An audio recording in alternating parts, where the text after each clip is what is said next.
Reason as established. So posit three modes in this context.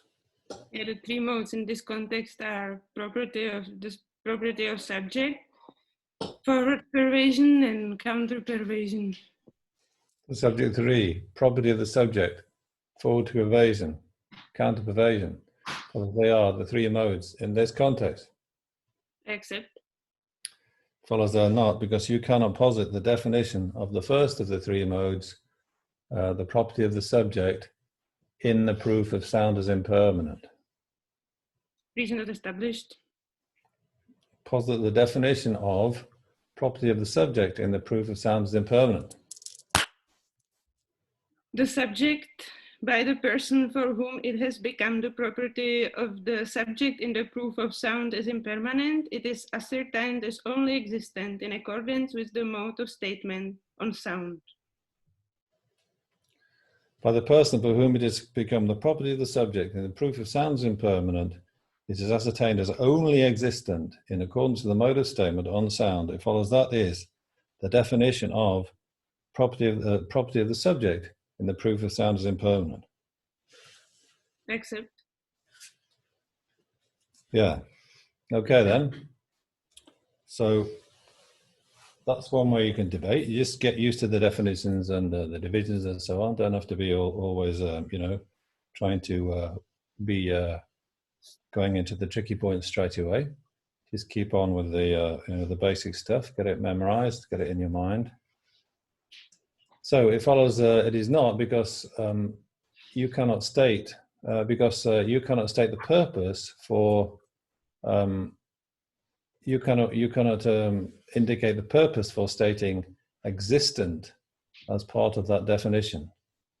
It says, by the person for whom it has become the property of the subject, and the proof of sounds impermanent, it is ascertained as only existent in accordance with the mode of statement on sound. So in positing, the purpose for stating existent, what does existent exclude in that definition? What does existent is exclude in the definition? What does it exclude? Yeah. So it excludes the object of eye consciousness being a correct sign, and the proof of sound is impermanent. And that is because eye consciousness does not exist upon sound. Wait a minute, yeah. So it says it excludes object of apprehension of eye consciousness being the property of the subject in the proof of the sound is impermanent, yeah. Okay. So the word existent in the definition excludes object of eye consciousness being the property of the subject in the proof of sound is impermanent because the object of apprehension of eye consciousness does not exist on sound. The object of eye consciousness, object of apprehension of eye consciousness, it follows it does not exist on sound. Except. So the subject, object of apprehension of eye consciousness, it follows it does not exist on sound because? Because sound is not the object of apprehension of eye consciousness. Okay, so it follows that considering the subject smoke, yes, considering the subject smoke, it follows it is a correct sign in the proof of fire existing on the smoky path. Except. So the subject smoke, it follows it is the property of the subject in the proof of the existence of fire on the smoky path. Except. So it follows that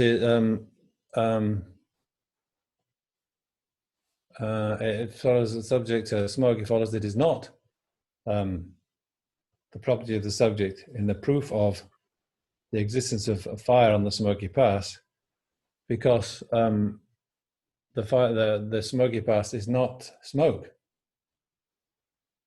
No pervasion. There is a pervasion because in order for sound to be the property of the subject in the proof of sounds, in order for sound, in order for, you know, sorry, what am I saying? So it says, it says object of eye consciousness does not exist on sound because sound is not an object of apprehension of eye consciousness. So therefore then the smoke does not exist on the smoky pass because smoke is not, because the smoky pass is not smoke. And the reasoning is similar. The reasoning is not similar because there is different mode of, sorry? Wait a minute, there's no mention of that. Statement.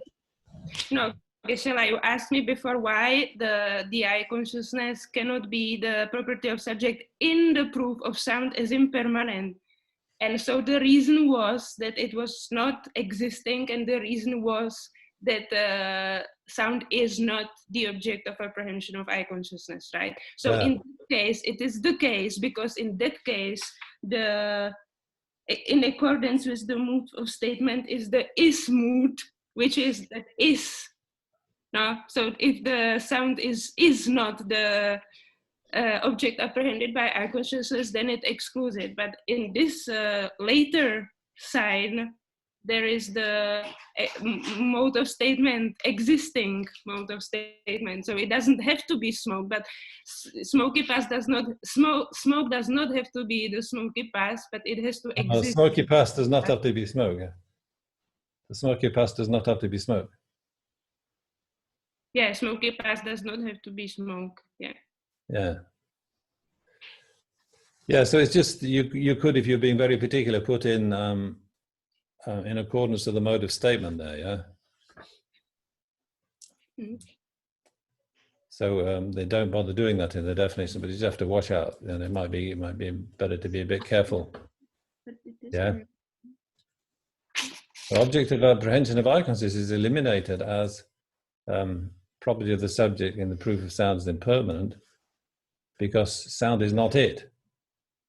But that's not quite the same in the proof of fire on the smoky pass by the sign smoke. You know, smoke is the property of the subject in the proof of fire existing on the smoky pass. Well, that doesn't mean the smoky pass is smoke. So it's not, you know, just because sound is not an object of eye consciousness, and therefore object of eye consciousness is not the property of the subject in the proof of sound is impermanent. It doesn't mean just because the smoky pass is not smoke that you know, smoke can't be the property of the subject in the proof of fire existing on the smoky pass. So you do have two modes of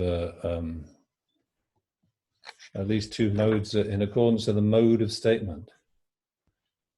Mode of statement? Mood of statement. Mode of statement, yeah. So that phrase might come in more useful. There's two, we've got two modes of statement in accordance with two modes of statement, but I'm wondering whether there aren't actually more than two, but I'm just wondering that at the moment. Okay, so you've got to have exist in the definition. So exist eliminates object of eye consciousness being a property of the subject in the proof of sound is impermanent because sound is not an object of eye consciousness. Object of eye consciousness does not exist in accordance with the mode of statement on sound. Yeah, okay, so first of all we've got exist. Now we've got the word only. So it says there is a purpose for stating only in the definition of that. So Anila then, it follows it is not because you cannot indicate what is eliminated by the word only in that definition.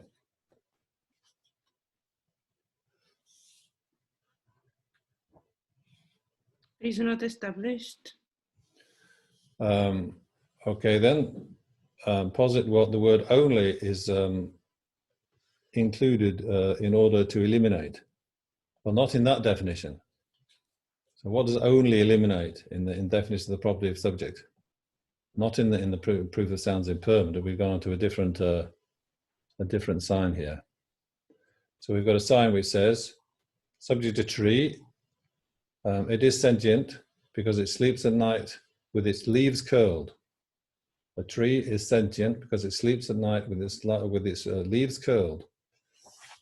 So in the definition of your property of the subject, you'd have by the person for whom it has become property of the subject in the proof of tree being sentient, it is ascertained as only existent in accordance with the mode of statement on tree. Okay, so what does how does the word only operate in that definition? What's the purpose of it?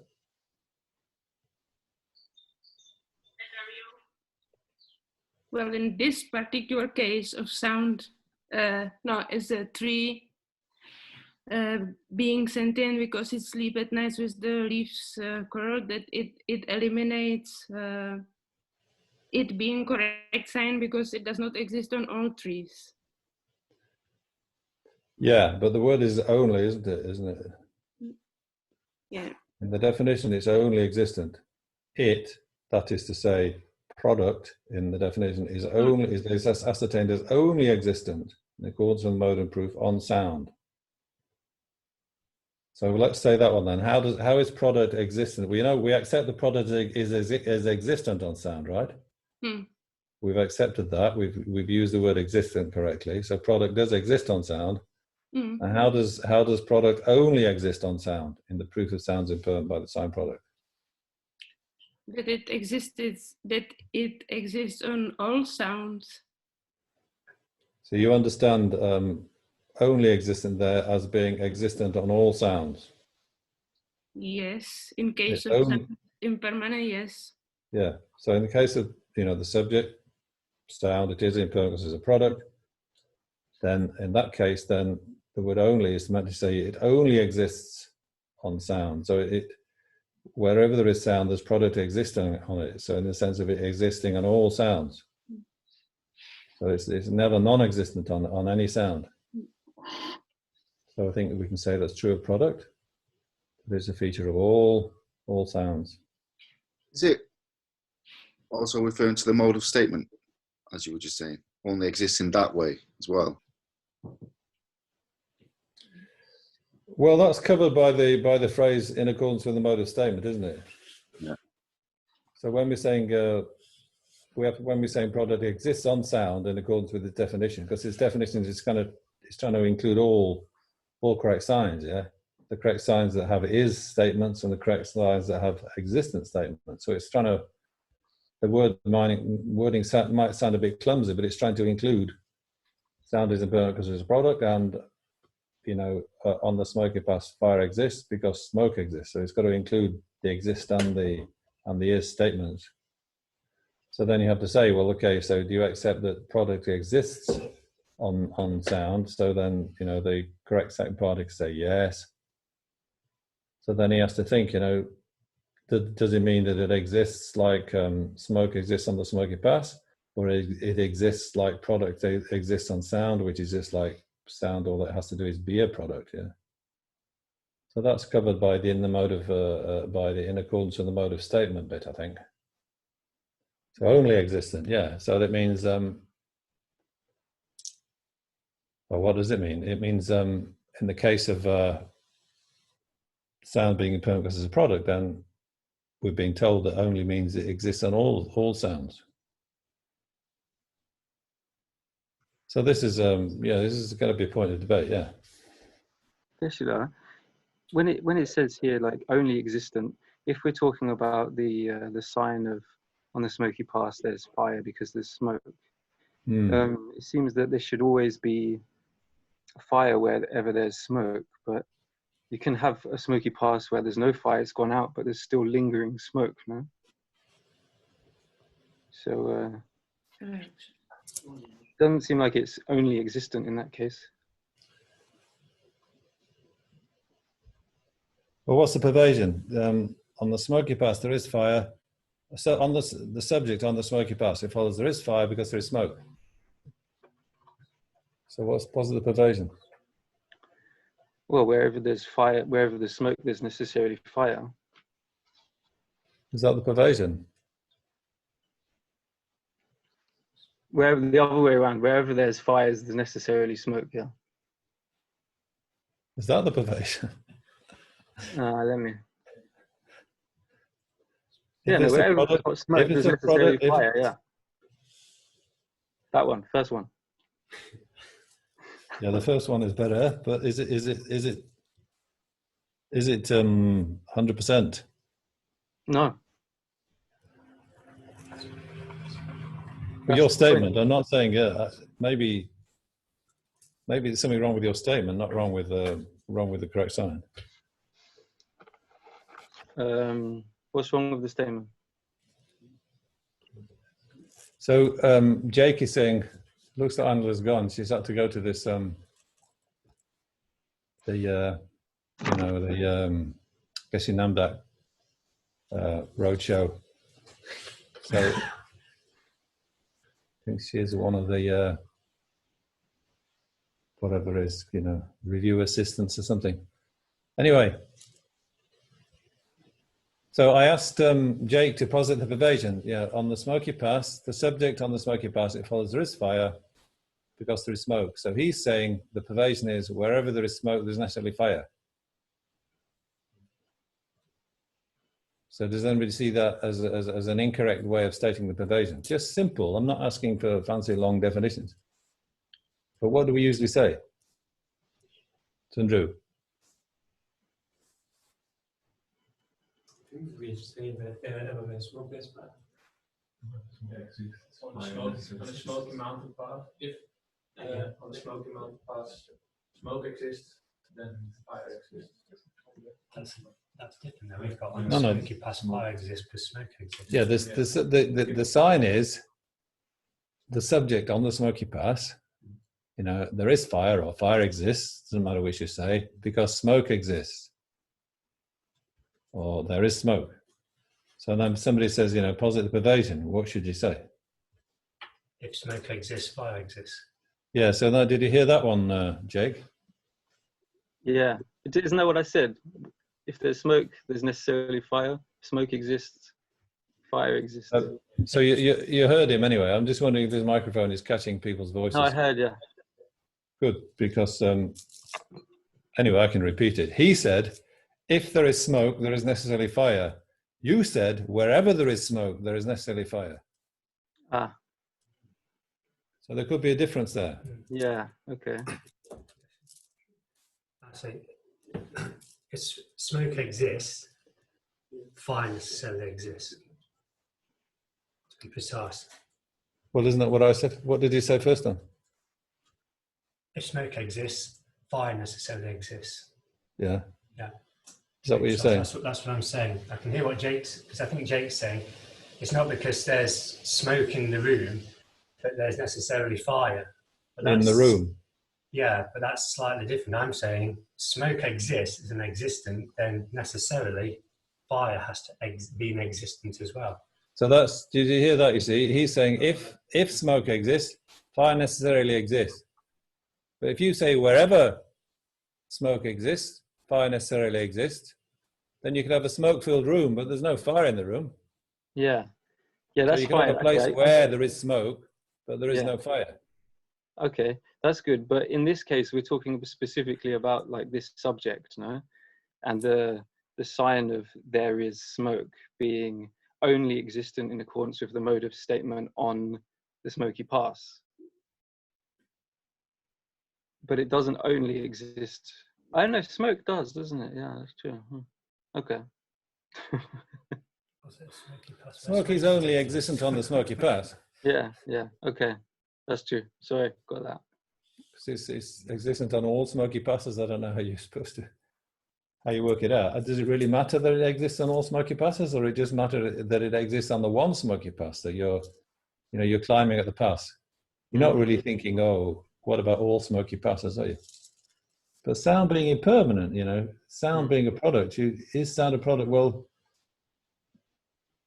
it's not just like there's one sound hanging there in your mind, is it? Sound is like more of a, you are thinking more in general terms there, aren't you? But the smoky pass, well, that's just the one you're looking up at as you're walking up or something. So yeah, you have to think about the relationship between the subject and the sign, and that's question you raised last week, Jake, is on the same subject. And I said some of the debates that we're coming to, perhaps even the first debate we're coming to in our little list of debates, will be on this, will be on this subject. So anyway, so first of all, in the proof of sound is impermanent, yeah? So if you don't go on to things like smoky passes and other subjects straight away, so only existent in this little definition, then it's kind of saying, how is it that product is only existent on sound? How should you understand that? And he's saying because it has to exist on all sounds. It's only existent on sound, it's never not existent on sound. And he's contrasting that, in order to get a clearer picture of that in your mind, is contrasting that with this fancy little kind of sign that is maybe coming from some sort of little joke against the Jains, who think that all kind of, all phenomena, all even all material phenomena, they're all sentient, even down to stones or buckets of water or something. So he's saying that if you take that sign, the subject a tree, it is sentient because it sleeps at night with its leaves curled. Okay, so he's saying that sleeps at night with its leaves curled does exist with tree. In what sense? There are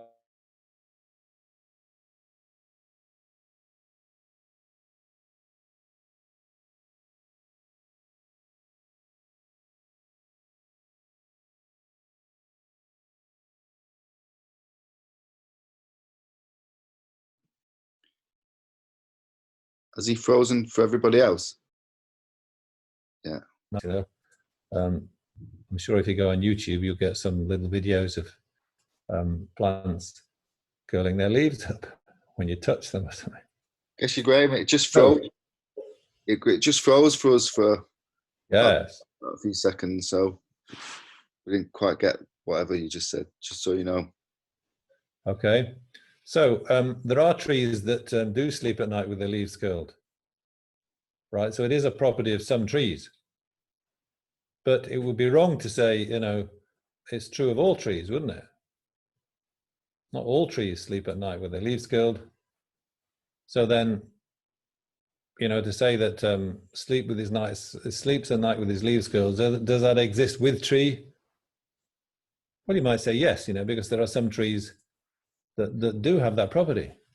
It is a common locus of being a tree and sleeping at night with your leaves curled. But then somebody says, it's okay, so it sleeps at nights with its leaves curled. Perhaps you could say exists on tree. But does it only exist on tree? Is it only existent on tree?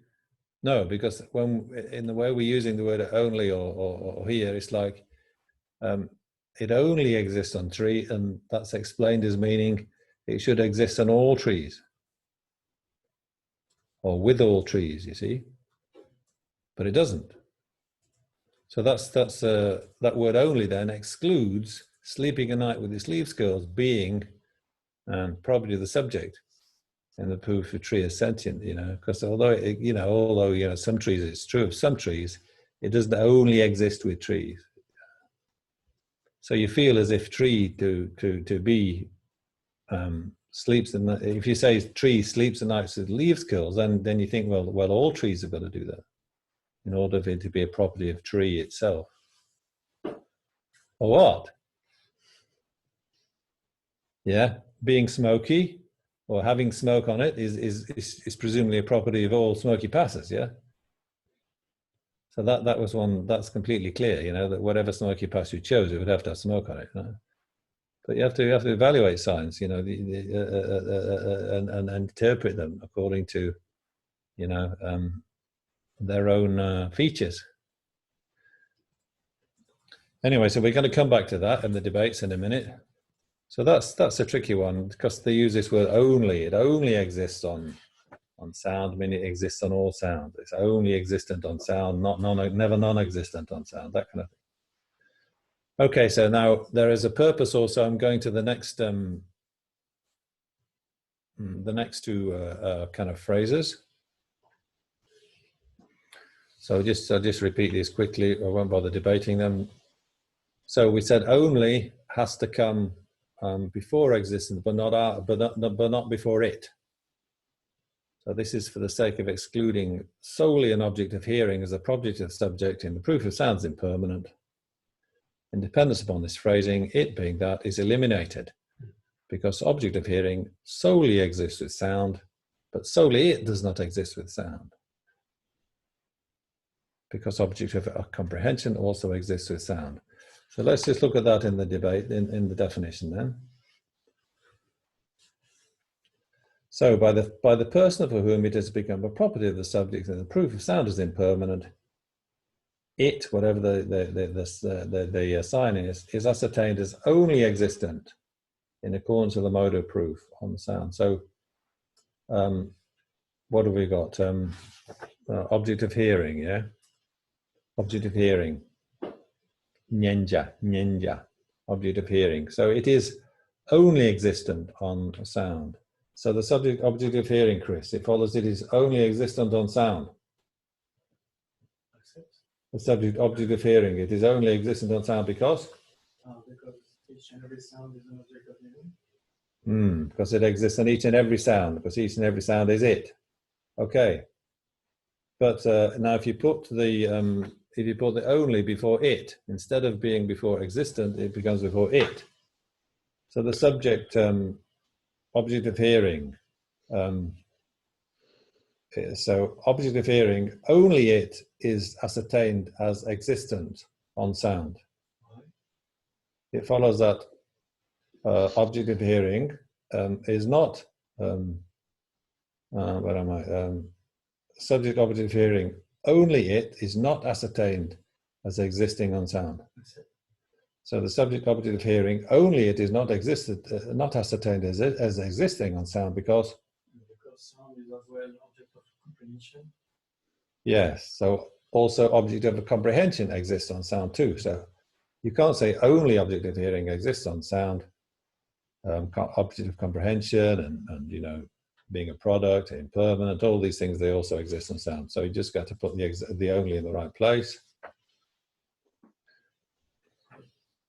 Then the last one about the last one they mention in this little analysis is ascertained.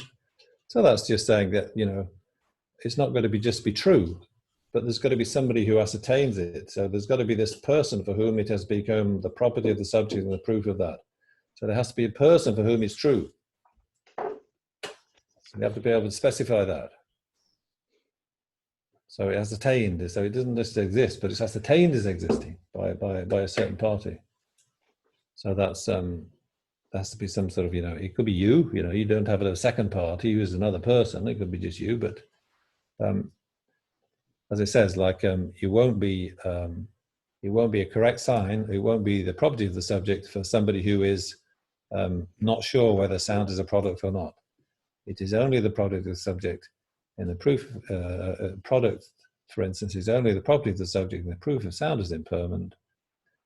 You know, if it's ascertained as such by a certain party, and for a person who's not ascertained it, then it's not the property of the subject in that proof for him or her. Yeah, so that's just a quick revision of that one. Now, if we can go to the debates, if you've got that document. Can I have a question? Yeah. Do we say that solely it exists with sound does not exist? Because you cannot posit something which is solely it exists with sound, because there's always something else which exists with sound. Yeah, solely object of knowledge doesn't exist with sound. Solely object of hearing doesn't exist with sound. Solely product doesn't exist with sound. Yeah, I guess so. It sounds like that has to be impossible, really, on sound. There's so many phenomena or features or qualities existing on sound. If you just said only one of them, it doesn't sound like it would ever work, no.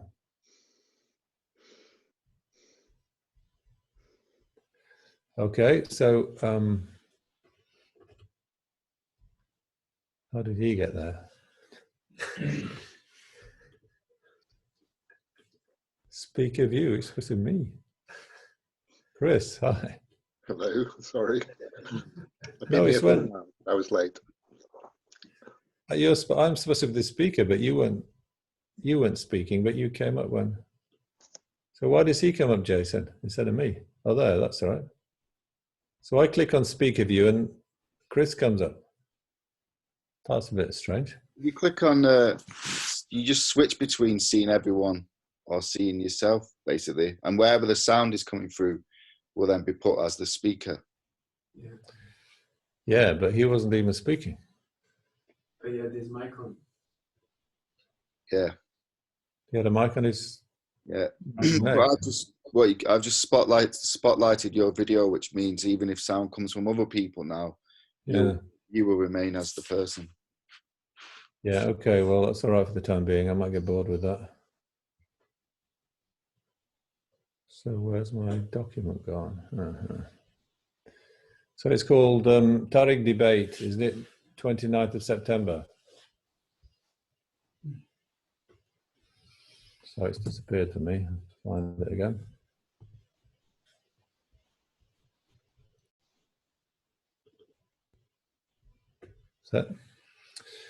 So that's well, let's look at the debate on page.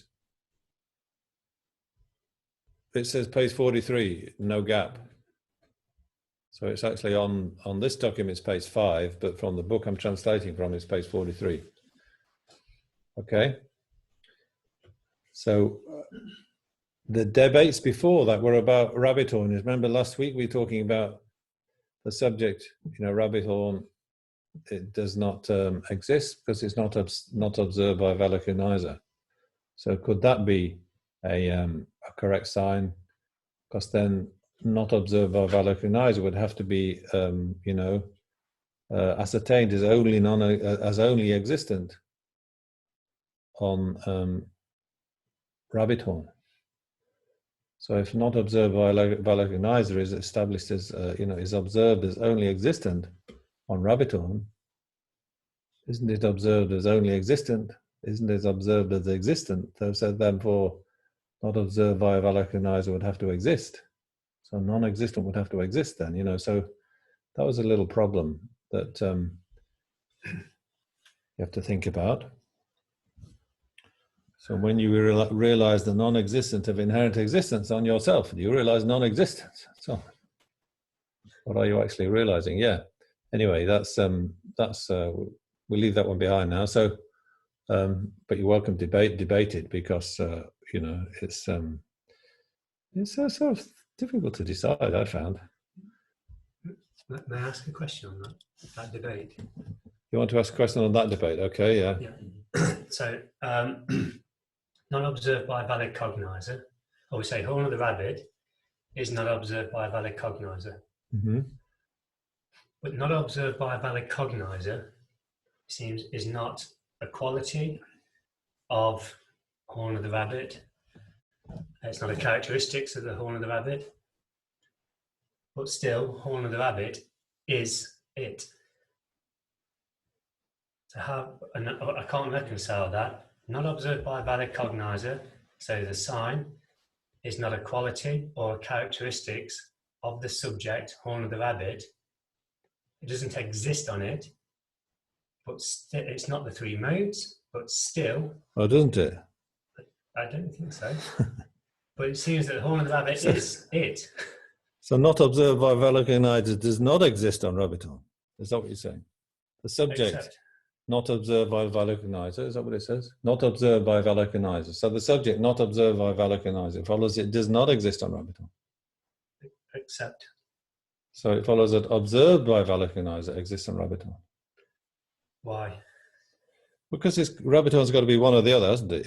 In accordance with the mode of statement, which is in his statement here, either rabbit horn is not observed by a valid cognizer, or rabbit horn is not observed by a valid cognizer. So either one of those two has got to exist on rabbit horn. And you say, and I would say, and you can have a different opinion, of course, I'm saying the subject rabbit horn, it follows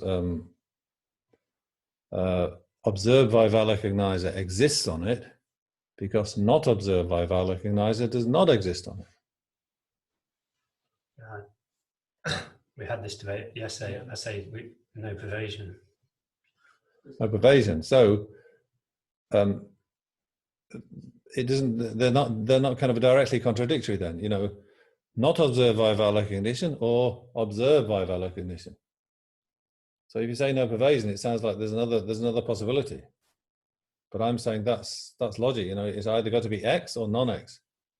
But you seem to be saying, you know, it doesn't have to be either X or non-X.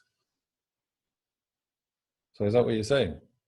The rabbit horn, it's not true that it is not observed by a valid recognizer, and it's not true that it is observed by a valid recognizer. It's something else. But if you say that, I would say the subject rabbit horn, it is not observed by a valid recognizer because it's non-existent. Not observed by valid recognizer, it's non-existent. What do you say for that, Jay? Well, I have troubles with like it exists on existing on rabbit horn. Because why, if it exists on the rabbit horn, why can it not only exist on rabbit horn? Only existent. Well, that means it exists on all rabbit horns, or what? What you want about only existent? Yeah, if it exists, Why'd you bring that into it? It exists on all rabbit horns. But if it exists on rabbit horn, why can't it? It only exists on rabbit horn. So why cannot that be a property of the subject of rabbit horn?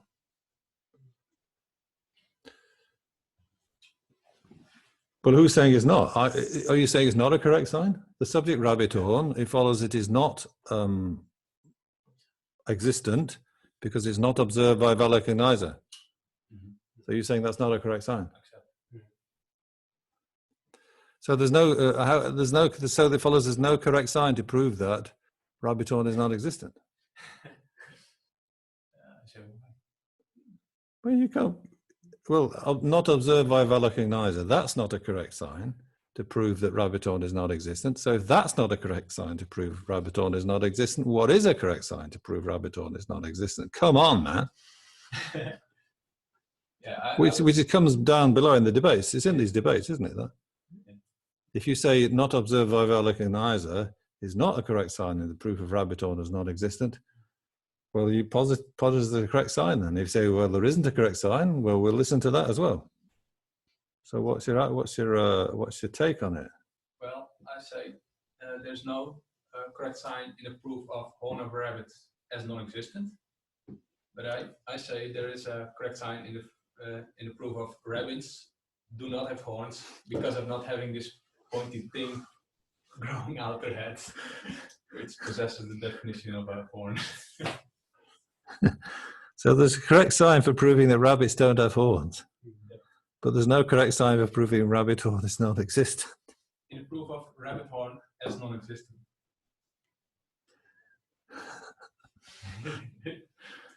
So there's no valid recognizer realizing that rabbit horn is non-existent.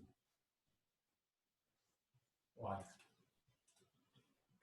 Oh, so there is a valid recognizer realizing that rabbit horn is non-existent.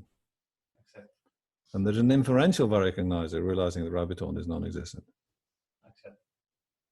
I'll finish. So there is a correct sign in the proof of rabbit horn as non-existent.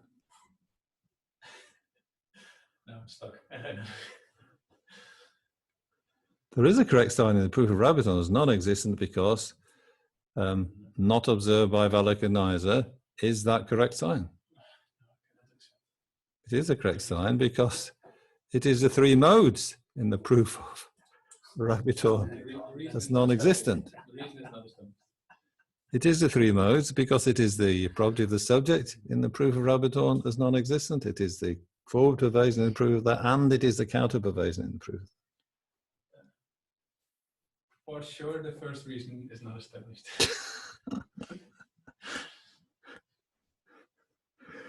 Well, you say rabbit horn is not exist. It does not observed by a valid recognizer. So then they say, well, that's the definition of existence. So if it fulfills the definition, it's necessarily the definiendum. So any old, simple person can realize that rabbits don't have horns, and if they realize that, then then they say, well, if it's not observed by a valid recognizer, then it doesn't exist. If you use a bit of Buddhist logic. So why shouldn't it be a correct sign? Yeah. So you're trying to say that Rabbiton, not observed by Valakanizer, doesn't exist on Rabbiton. Yeah. But if you say that, then it sounds like observed by Valakanizer, it should exist on Rabbiton. Sounds like it, but I don't think it does. Well, you accept that Rabbiton is not observed by Valakanizer. It's not observed except. Yeah. So then when we say, oh, sound is a product, so then we can accept that product exists on sound then, in accordance with the mode of statement, which is an is mode of statement. So product exists on sound. So just in the same way, you know, not observed by Valakanizer exists on Rabbiton.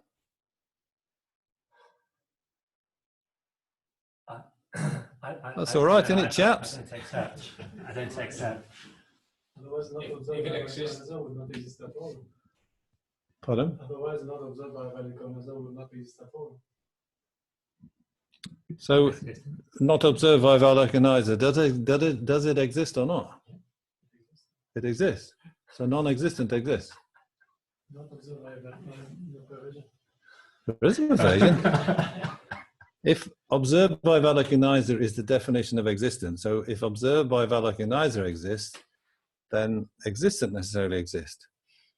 So then if you say not observed by Valakanizer exists, then non-existent should exist. You know, it's just same reasoning. Yeah. Something not being observed by Valakanizer exists. Not being observed by Valakanizer doesn't exist. So Rabbiton not being observed by Valakanizer exists. So that is observed by Valakanizer. Yeah, so we can recognize that Rabbiton is not observed by Valakanizer. So that's within our world of existing phenomena. That's an existing fact that rabbits don't have horns, you know. So, you know, Rabbiton is not observed by Valakanizer. So I would say that's correct. I say that's an existent. But not observed by Valakanizer itself, does that exist? Well, that means non-existent would have to exist. Which is going a bit far.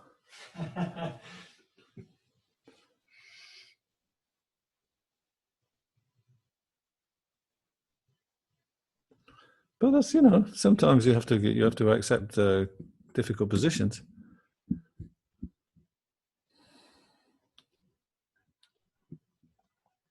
But there's what about this one,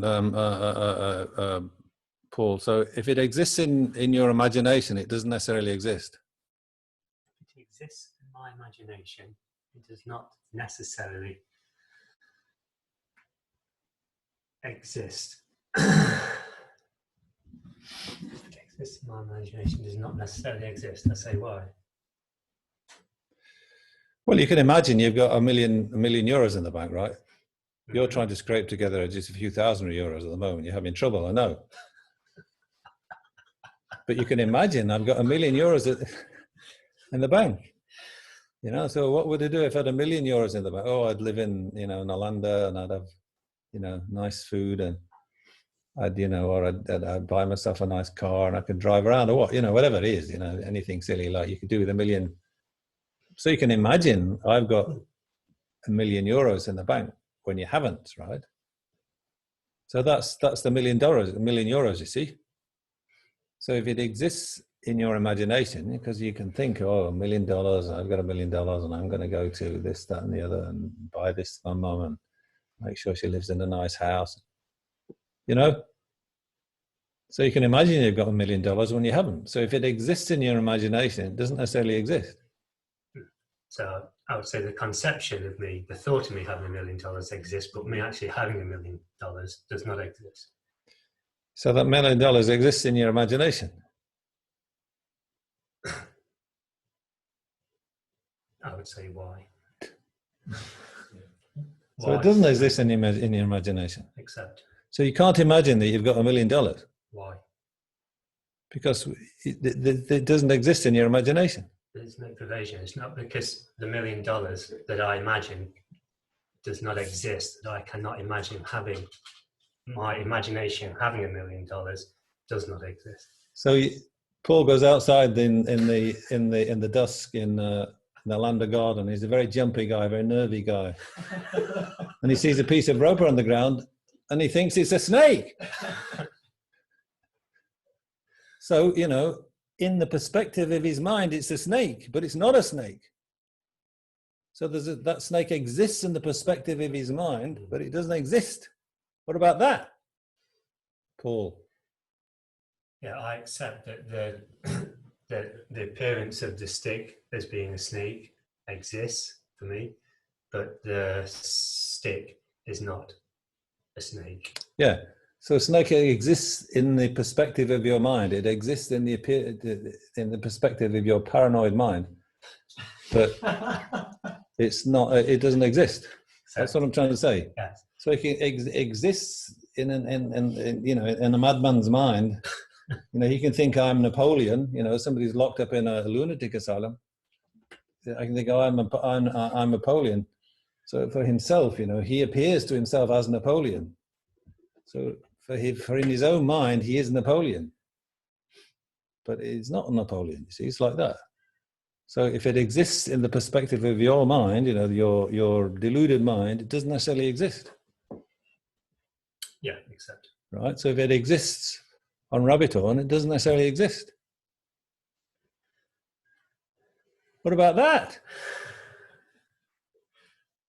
Okay, we're going to have a breakout soon. It's already nearly half past. So we're going to have a breakout of the last half an hour, Jason. Get the breakout pairs ready. So we're going to break out for the last half hour of this session. We'll come back together at 12 o'clock, right? What do you mean? Do you mean actually have a break, or do you mean break out into pairs for discussion? Right now? In 5 minutes. Yeah, okay. So there's 6 guys here. I don't know if they're all tuned on the computers, but... I'm not. I'm not, but I can be. Well, how's it going to work? Everybody's going to be... The noise is going to be too loud in here, isn't it? People... Gosh. I can be in my room. Yeah, I thought I'll pop to my... If someone needs to Zoom. Has Jason got even numbers? He could do with us, and they could do online. Yeah. Whoever is here, do it here, and whoever's online, do it online. Yeah, but I wanted to mix the participants up a bit. I can go. I'm happy to go to my room and Zoom with somebody. Yeah. Yeah, okay, so we'll just mix them up at random, Jason. The people here and the people... because nobody's room is very far away from here, actually. And then, you know, we go till 12 o'clock and then we take a break till 12:30, right? So, you know, you have to just decide when the break starts, take a break, and then we come back and we'll all meet all together at... You mean 11? 12:30. Well, in England, yeah. Yeah. So it's, I'm talking French time, sorry. So the next half hour will be debate. Then the half hour after that is your break time. You're going to get a cup of tea or... and then we'll meet back here at 12:30 French time, 11:30 UK time to carry on in a group. But I'm just going to read this debate here first. So this is the one that the questions about Jake's being asked, you know, like, you know, existing in all sound. And, you know, that sleeps at night with its leaves curled doesn't exist on all tree. So it's not fair to say that tree sleeps at night with its leaves curled and so forth, but how does that affect your correct sign? So this is the next debate after that section on rabbit horn. So page 43, no gap. Somebody says, triply qualified imputed existent is a correct sign in the proof of sound as a definiendum. As I hope we all know, triply qualified imputed existence is the definition of definiendum, right? So if you can recall your collected topics, that's, you know, just like, you know, observe via valoconizer is the definition of existent, okay? So there is a pot on this table. The pot on this table exists because it's observed via valoconizer. So you give the definition as the sign to prove the predicate, which is definiendum. So it's very common. if the thing fulfills all the characteristics of the definition, then you can safely say that it is the definiendum, and that's all. You know, it's sort of simple type of sign. But this one is a bit tricky, you see. So that somebody has to accept that on their own system. Trivially qualified imputed existence is the correct sign in the proof of sound as the definiendum. So in general, it is a definiendum. It's established on its illustrations, and it is not the definiendum of any other phenomenon except its own definition. So those are the three qualifications. So somebody else comes along and has a debate about that, you see. So the subject, triply qualified imputed existent, it follows it is the property of the subject in the proof of sound as the definiendum, because it is the correct sign in the proof of that. Well, that kind of follows, yeah. I mean, it does seem to be a correct sign. You know, when you use a definition like that and the definiendum as a predicate, it should be a correct sign, you know, all being well. So, but if it is a correct sign, then it has to be the property of the subject then. So that subject, triply qualified imputed existence, it follows that it is, if it is the property of the subject, then it follows it is ascertained as only existent in accordance with the mode of statement on sound because of your acceptance. Okay, well, triply qualified existence, it exists on sound. It exists on sound. Sound's a definiendum, but on all sound, you see. So then it only exists in accordance with the mode of statement. So then that subject, triply qualified imputed existence, it follows that it exists on all sounds because of your acceptance.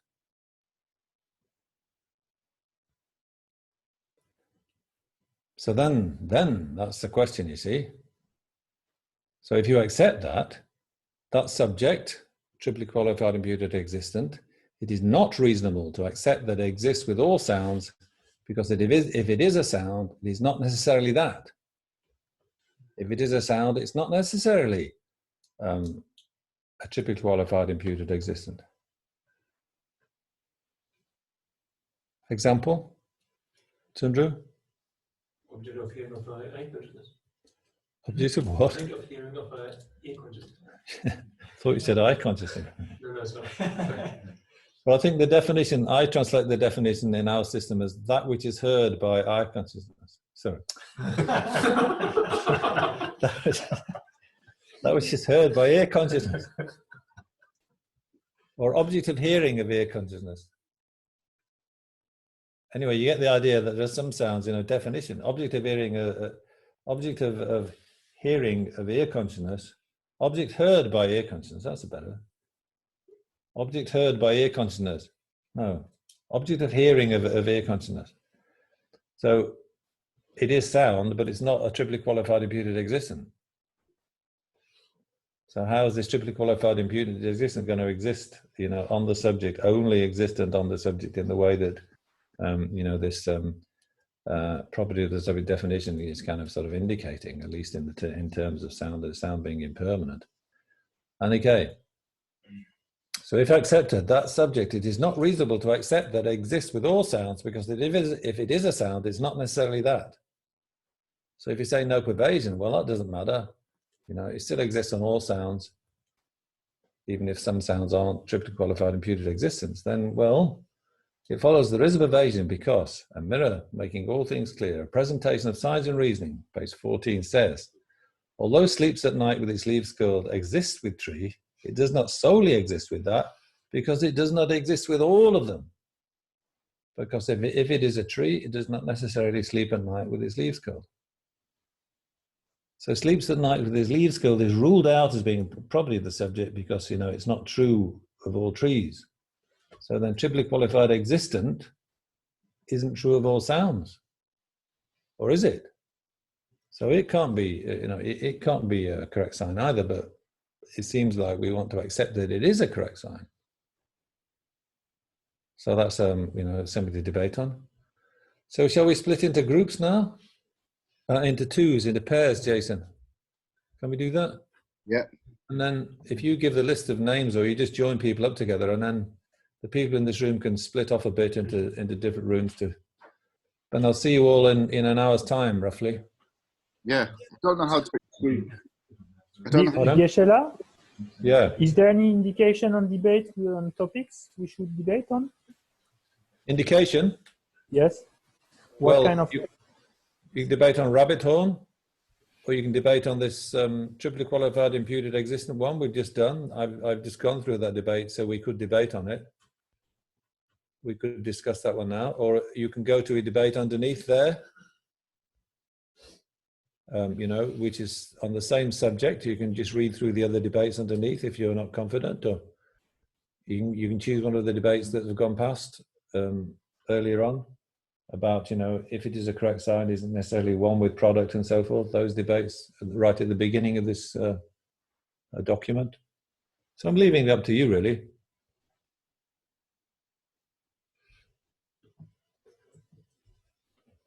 Okay. Yeah. I don't know how to exclude you, Geshe Graham, unless you were to leave the call. But are we coming back straight to this room, or are we coming back after a break? We're having half an hour of discussing the debate in you know, pairs. Then we're having half an hour break. But there's the half an hour break. You decide when you take it. So right. So we're not coming back together at the beginning of the break. We're just coming back together at the end of the break, which is in, you know, just under an hour's time. Yeah. So about 12 o'clock, 11 o'clock UK time. We have. No.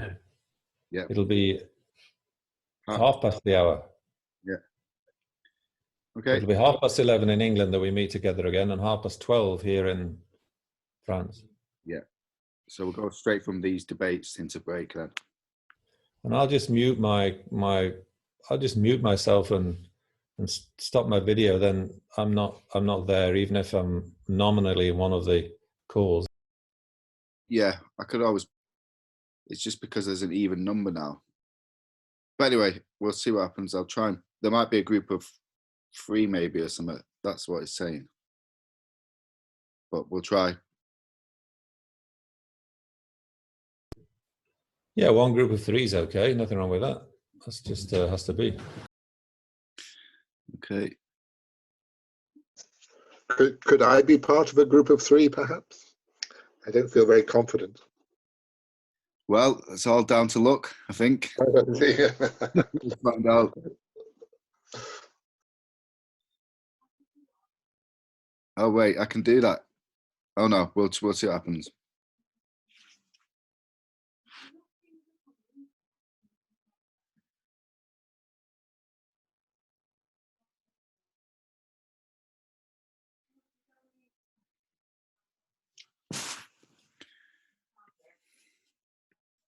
Hello. Oh, am I in a group of 3? Oh, Hanley's stuck with Geshe Graham. So I need to move some people around. Are you there, Jacob, or anybody?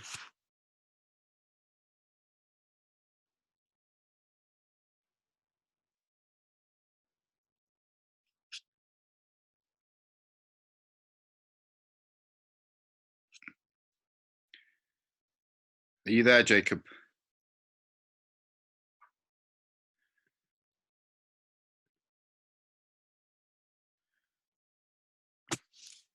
Are you...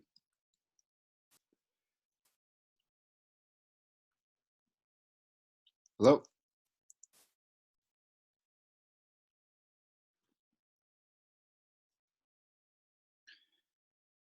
I can't hear you for some reason.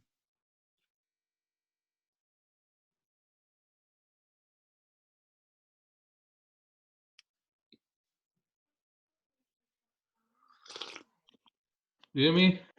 Yeah, I can now. How you doing? Yeah, okay. Yeah. You? Good, yeah. You're still there. It's amazing. Yeah. Survived. You're still enjoying it? Yeah. Yeah, cool. That's good.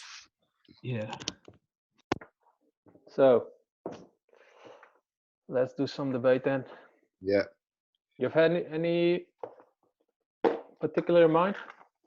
No, I'm just a bit rusty on this subject. I mean, it's one of my favourite subjects, but it's not something I get a chance to debate often. No. When did you study it? It was about 5 years ago. Okay. So, Okay, you want to start with challenging or defending? Yeah, you can start challenging them if you want. You can Okay. the debate, yeah. It's not like that because you cannot posit, say, the definition of the true mode. We just did it. Of the property of the subject in a proof sound as a permanent. I'll be reading from notes, but why? So posit the definition of the property of the subject. That ascertained by valid cognition as only existing in accordance with the modal statement in the proof of no. With You the have a different one. to be known in the proof of that. This is the one that we've got here. Which one? It's the definition of the property of the subject in the proof of sound as impermanent. Yeah. Okay. That ascertained by valid condition as only existing in accordance with the modal statement in this proof of sound is impermanent by the sign product. I think I have another. By the person to whom it has become the property of the subject in the proof of sound as impermanent, it is ascertained as only existent in accordance with the motive statement on sound. Except. Okay. Go and get the they've got. It's not easy to find them all. So it follows, let's say, not observed by valid cognition at the time of stating the subject horn of a rabbit is non-existent because it's not observed by valid cognition. It follows, it is the property of the subject in a proof of horn of a rabbit is non-existent. Why? It is the property of the subject in the proof of horn of a rabbit as non-existent because it is by the person to whom it has become the property of the subject in the proof of sound as a permanent horn of a rabbit as non-existent. It is ascertained as only existent in accordance with the motive statement on horn of the rabbit. Why? So which part of the reason is not established? Are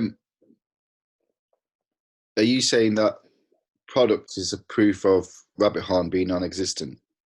Is that No, not observed by valid subject, not observed by valid cognition. Oh, sorry. It is property of the subject in the proof of sound is impermanent. In the proof of rabbit horn is non-existent. Rabbit horn is non-existent. Sorry. Okay, I'm told you then. Can you say it again, please? So the subject, not observed by valid cognition. It is a property of the subject in the proof of horn of the rabbit as non-existent. Except. It follows, it is not the property of the subject in the, it's not the property of the subject in the proof of horn of rabbit as non-existent because it is not, because it is a quasi-sign in the proof of horn of rabbit as non-existent. Why?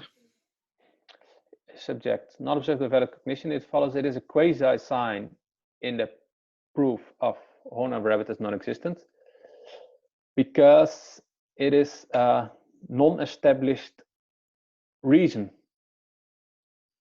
in the proof of horn of rabbit as non-existent. Reason not established. Follows not observed by valid cognition. It is a non-established reason in the proof of horn of the rabbit as non-existent because it is a non-established reason due to the non-existence of the entity of the subject. No pervasion. It follows there is a pervasion if it is a non-established reason due to the non-established reason due to the non-existence of the entity of the subject. It follows it is necessarily a non-established reason because this is basically the pervasion that is given according to our system. There's some reasoning for you. Yeah, it's good. Where is that in the book? That one. Well, if you grab the debates Yeah. from The one which you sent, right? Yeah. Rabbit horn above the one we've just done, yeah. Yeah. Right. There's a shot. I didn't follow that one very well. If there is no, it follows at the established base. It's not necessarily object to comprehension. Yeah, bottom page 4. Because the non-existent of rabbit horn is an established base and not an object of comprehension.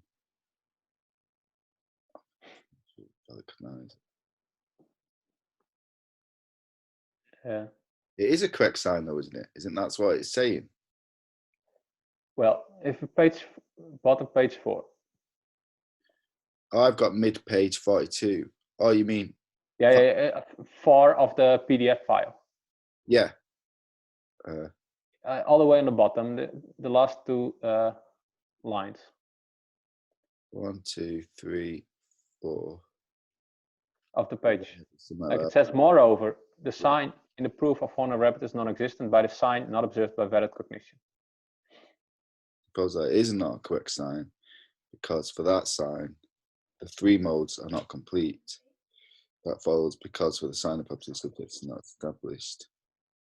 That follows because the sign is not established reason. Strange. Yeah.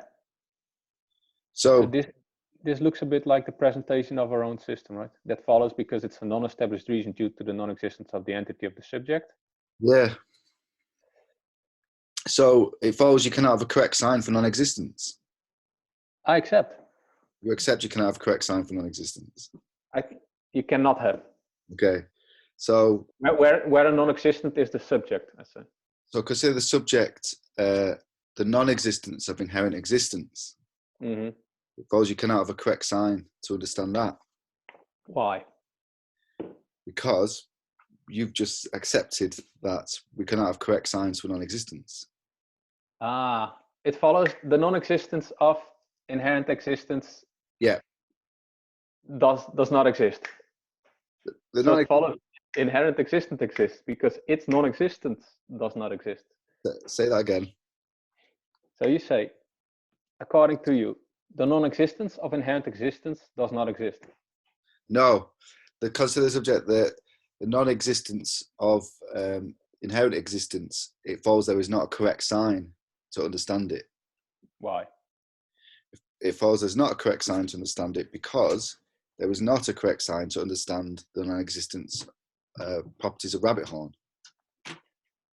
The non-existent properties of the rabbit horn. I say reason not established. So there are correct signs to understand the non-existence of the properties of rabbit horn. I accept. Follows there's not correct signs to understand properties of the non-existent rabbit horn because according to this paragraph here, it's a quasi reasoning. Yeah, no pervasion over there. So I say, go ahead. So just because you cannot, just because this sign for the rabbit horn is quasi does not follow that all signs involving a non-existent are quasi signs. No, this is not what I'm implying. Can you posit a correct syllogism for a non-existent? To prove the non-existence of something. Or where not a non-existent is the subject to be known. Oh no, why?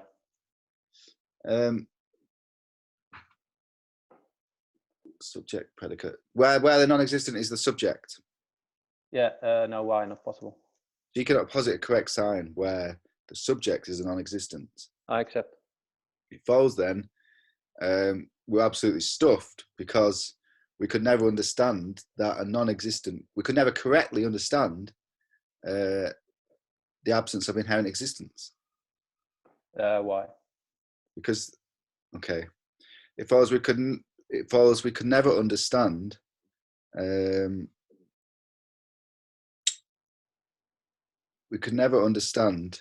anything about inherent existence.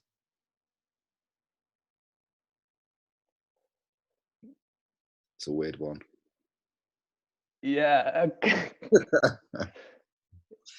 Yeah, we always hear. Yeah, what it would be like if it would inherently exist.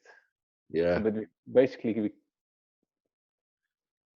but if we say we cannot understand anything about the inherent existence, so we cannot, there you go again. So we cannot understand that inherent existence does not exist. Yeah. So it follows inherent existence does not exist. I accept. And it follows inherent existence does not exist because? Because it's not observed by a valid cognizer.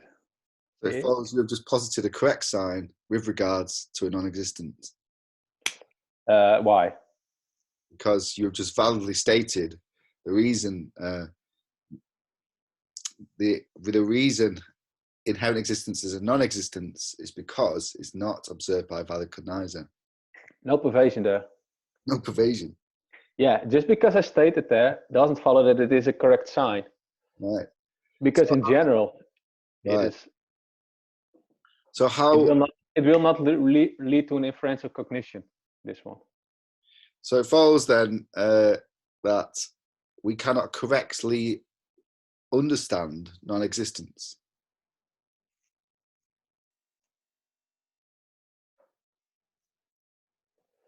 Correctly understand non-existence. Why? Because we can't posit any correct signs with regards to them. No, I say you cannot posit the correct sign where the non-existent is the subject. Right. But still, you can realize the non-existence of something, because I posit, for example, for the rabbit horn, subject rabbits do not have horns because of not having this pointy thing on their hand. So okay, yeah. Therefore, you really realize the non-existence of rabbit horn by way of an existent. In the same way, the person does not exist inherently, not existing inherently, exists. Okay, so person does not exist inherently because of blah, blah, blah, blah. So therefore, realize the non-existence of an inherently existing person by way of proving through existence. Okay. It's my opinion. Yeah, well, that's good. It sounds good. So consider, but you know, I'm thinking of some syllogisms I've been given. So consider the subject. Yeah, okay. I was going to say Jacob. Consider the subject Jacob. He's not inherently existent because, you know, oops, keep breakout rooms open. He's not inherently existent because he's a dependent arising, but Jacob is therefore an existent as the subject. So I'm just trying to think. Consider Jacob. Sorry? Subject inherently existent Jacob. Yeah. Consider subject inherently existent Jacob. Yeah. But there's got to be some correct signs. I don't accept that we can't have a correct sign about non-existent. Well, why can we not? So why can we not have a correct sign with regards to a non-existent then? What's the problem? Maybe you have to already have realized the subject, right? In order to become like, the use of a correct sign, it induces inference. So if you never realized sound, like you never realized sound, but you start to debating it, you don't know the subject, so how can this lead to an inferential cognition? It can't, right? Yeah. So if you didn't realize the subject at all. Yeah. Yeah, but then you can say you have like an image of what inherent existent person would look like. So, but this image exists. Even conventionally, yeah, inherent existence doesn't exist. I mean, that's what they would say, wouldn't they? And you can't truly imagine, and well, you can't imagine a non-existent. Yeah, but But so in a syllogism, posit why you cannot have a correct sign for non-existence. So consider subject non-existence. You cannot have a correct sign because.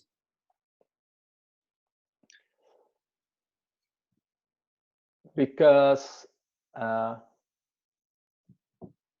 good question. In the syllogism, you cannot have. Can you repeat it? So consider subject non-existence. You cannot have a correct sign, regards to them because.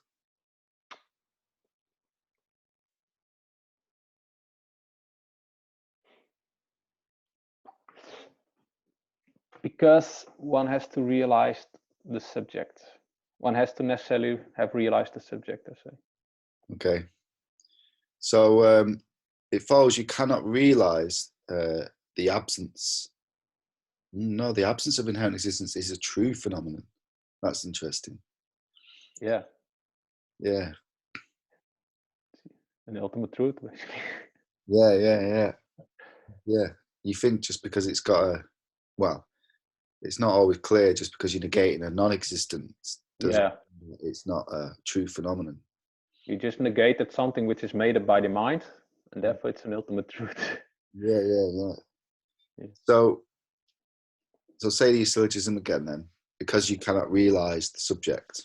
Yeah, or you have to have realized the subject. So it follows you have to realize the subject of debate in order to have a correct sign about it. I say accept, assuming. So it follows then, if you realize a subject, you really should know all things about the subject. Why? Well, what does realization mean then? Well, if subject Jason is human because he's born in a human body. So I here, if I realize Jason, I don't know everything about you, right? So it's specific. Maybe it's good enough to just realize Jason. Because so are you getting the word more like ascertained or apprehended or? Yeah. No, I mean ascertained, realized. Right. Okay. Like if you realize this watch, you don't have to realize every specific molecule of this watch and how it was made and where in Thailand it was made. Yeah. Okay. So because then it would be very difficult to have an inference then if you have to realize every single aspect. Okay. So out of the three modes then, which one does? Let me try and put this right. So like okay, so consider the subject rabbit horn. It follows it is not blue because it does not exist. Is that a correct sign? Okay, I say why. Let's go. Yeah. Yeah. Well, I mean, I'm just creating my own. So consider the subject rabbit horn. It's not blue because it's a non-existent, and that's not a correct sign. Because according to you, we cannot realize the subject, which is rabbit horn. Mm-hmm. Yeah.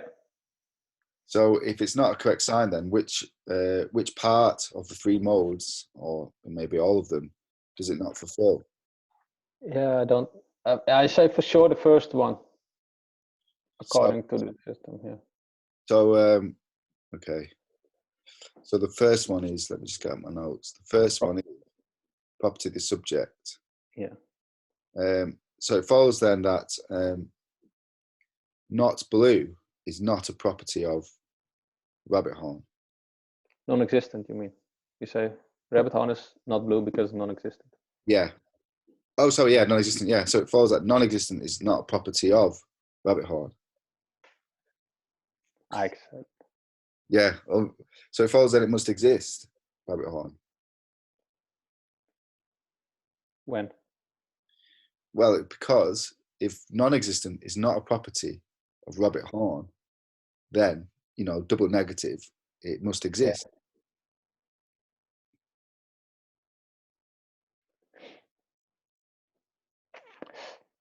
Okay, so then I say maybe it's a property of the subject, but it's not the property of the subject in the proof of rabbit horn is not blue. Then you have to, because then you have to have the definition of property of subject in the proof of horn of rabbit is not blue. Yeah, I'm stuck now. Yeah, sorry. So consider subject not non-existent. It follows it's not it's not the property of the subject rabbit horn because it's not ascertained by valid cognition as only existing in accordance with the mode of statement. Before the subject sought to be known, in the proof of rabbit horn being not blue because it's a non-existent. But I can't see it. I just can't get it in my mind. I just can't get it in my mind. It's too slippery. Yeah. Yeah. Well, Is there anything else? I, Yeah, go on. I cannot get it. Like, why Geshe Graham is saying, like, it exists. Something can exist on rabbit horn. So, if something can exist on rabbit horn, why can it not only exist on rabbit horn? If it could only exist on rabbit horn, why could there not be a property of the subject in the proof of rabbit horn as non-existent? Or is it more the modal statement we're using? So if we use is, as the connotation of being, Yeah, like the entity is it. Yeah, whereas exists is more like, for example, loads of things exist on me, almost infinite things, Yeah. But I'm not them. I'm not being them. I'm not there. I'm not is them. So maybe it's more how with a non-existent you may it's a bit broader statement whether you avoid is, but then like you might say because there's a rabbit horn, it exists. Its non-existence exists. But you wouldn't maybe say it is a non-existent, but still, probably would though. But then I get confused again. Here it specifically says that due to the non-established, set forth as non-established reason, due to the non-existence of the entity of the subject. So therefore, it will always, if there's no entity of the subject, it will always be a non-established reason. So it will never be a correct sign. Yeah, but consider the subject. Consider the subject.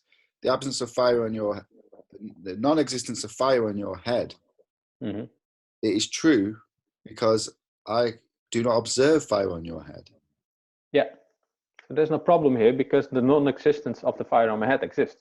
Right. Okay. So consider the subject. The non-existence. No. Consider the subject. Jacob's head. Jacob having two heads does not exist because I do not observe Jacob having two heads. How is that wrong? Because there's something that Jacob's two heads, they do not exist because Jacob has one head. Because Jacob having one head exists. Yeah, so consider that Jacob's two heads, it follows they do not exist because Jacob has one head. It's such a simple one. Which feels like it has to be a correct sign. But, yeah, but is it here a property of the subject? Jacob's, then you have to say maybe. Right, yeah. So with respect to Jacob's two heads, it follows its non-existence exists because the existence of because Jacob with one head exists somehow. Yeah, so Jacob's having one head because Jacob's got one head. It does not follow that it's established on the property of the subject, on the subject, which is Jacob's two heads. The sign is not a property of the subject, is it? No. Yeah. So we can read the next debate maybe because there at the end is something. Okay. The mid page 42 no gap. So again, someone says not observed by valid cognition is not a correct sign in a proof of horn of rabbit as non-existent. This is the position. To that, someone else says it follows that there's no correct sign in a proof of horn of rabbit as non-existent because not observed by valid cognition is not a correct sign in a proof of horn of rabbit as non-existent, and there is nothing else to be posited. if accepted, is there an inferential cognizer realizing rabbit horn as non-existent or not? If there is, independence upon what basis, correct sign, is rabbit horn realized as non-existent? If there is not, it follows. If it is an established base, it is not necessarily an object of comprehension of an inferential valid cognizer, because the non-existence of horn and rabbit is an established base and not an object of comprehension of an inferential valid cognizer. So in the last sentence, it talks about the non-existence of horn or rabbit is an established base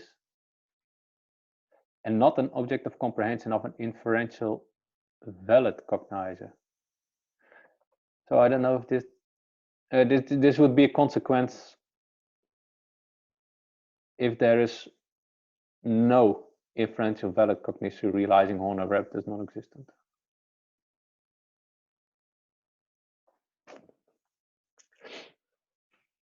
If there is not. If there is an inferential valid cognizer of rabbit horn, is non-existent or not. If there is, it depends upon that, what basis the correct sign is, right, yeah. Yeah. No, it follows that it is an established base.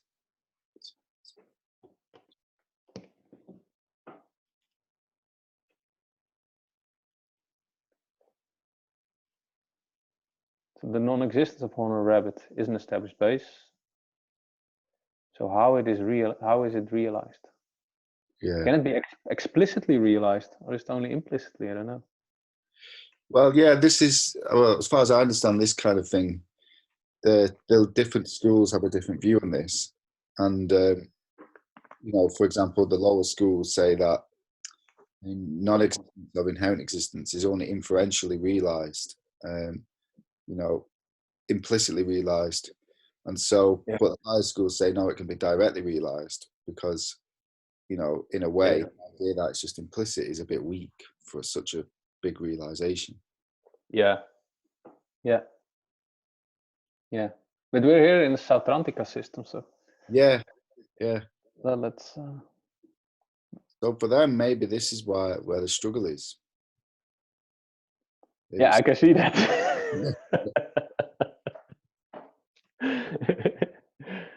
maybe this is something to do with their view on Yeah.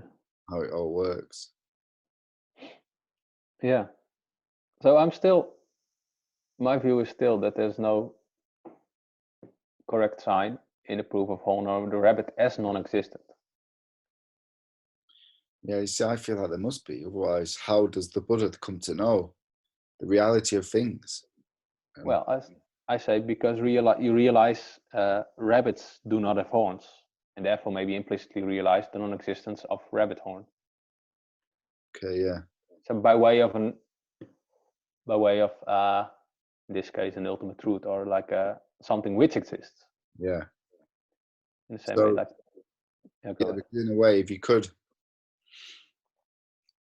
if the non-existent was a true property, a true subject, then you'd try to really argue that it exists, wouldn't you?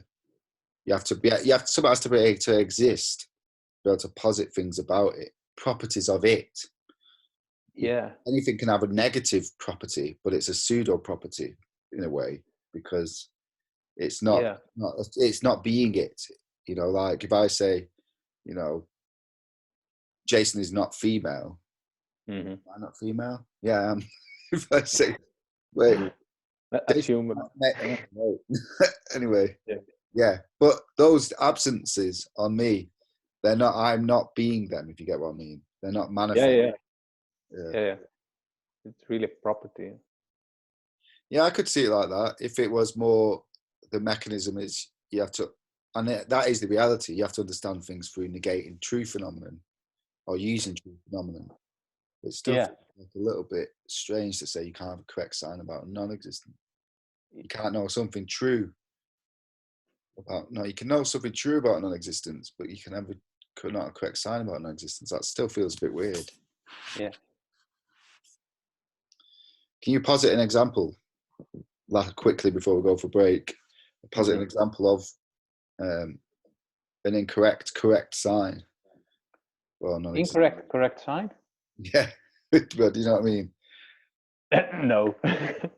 Well, an example of what you're saying. So, are you saying then consider the subject? Well, what we said before, Jacob's two heads. He does not have two heads because only one is observed. You know, you would say that's not a correct sign.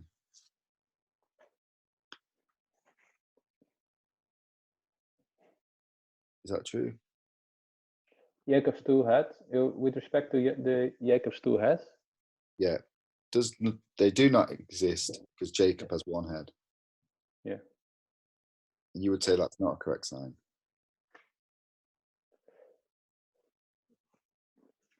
So then, if it's correct sign, it must be property of the subject.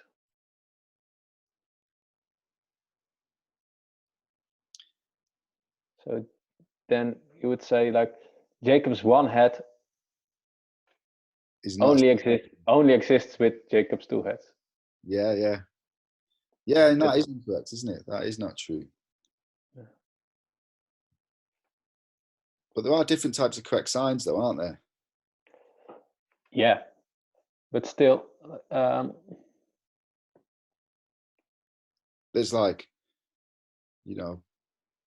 there's loads of different types.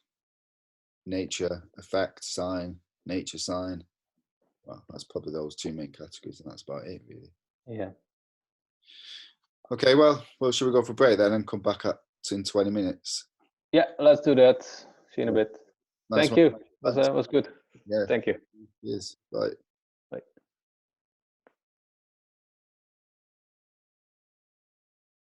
I don't know whether I need to turn this off or I'm going to get everyone gone.